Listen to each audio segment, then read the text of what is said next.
When people see my work, I really hope that they're encouraged, that there's something bigger than themselves and something good out there, that the world right now that's so confusing and there's so much, a lot of negativity and a lot of really crazy things going on. I hope that my art can bring some hope and some encouragement and a sense of possibility, that there's more out there and that it is good.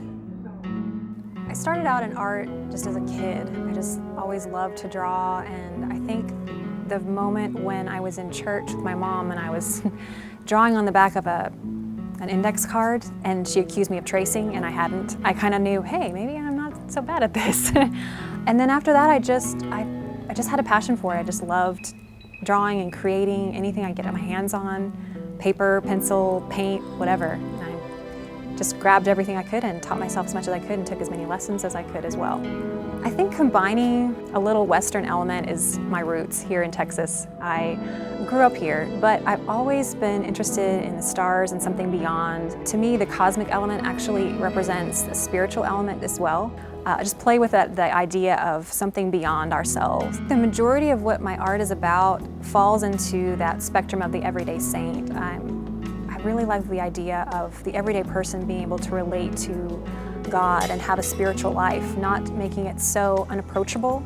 So the approachability of the everyday person, people you might recognize, someone looks familiar in my work. I'm inspired by the people that I know, so a lot of the faces are sort of an homage to people that are in my life.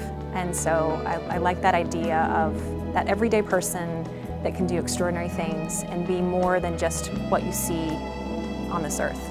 The majority of my inspiration is actually my spiritual life, maybe a scripture, an idea, and I want to portray it in a way that's unexpected, that's relatable, and that's relevant. I've kind of taken the whole idea of religious art to another level and contemporized it so that it's not so stiff and perfect. It's about people. Your faces are more drawn where everything else is painted. Was that a specific choice to have the human element be a little different than the environmental element of the paint? Yeah, absolutely. The last few years I've been working more mixed media. Before I was kind of a watercolor purist. Using different media to create the image and the story that I want to tell definitely has a meaning and significance. Partly it's just my selfish love for drawing faces with pencil. There's something very visceral about that, and I really love the way it turns out. I think having most of my faces black and white and drawn just makes them feel even more just human. When I'm creating a piece, I always start with the face. Faces are huge for me. I love different faces and personalities. To me, if the face doesn't work, then the whole piece doesn't work. So I start with the face, and if it doesn't work, at least I know I can scrap it early and start over rather than get to almost the very end and then discover that everything has been ruined.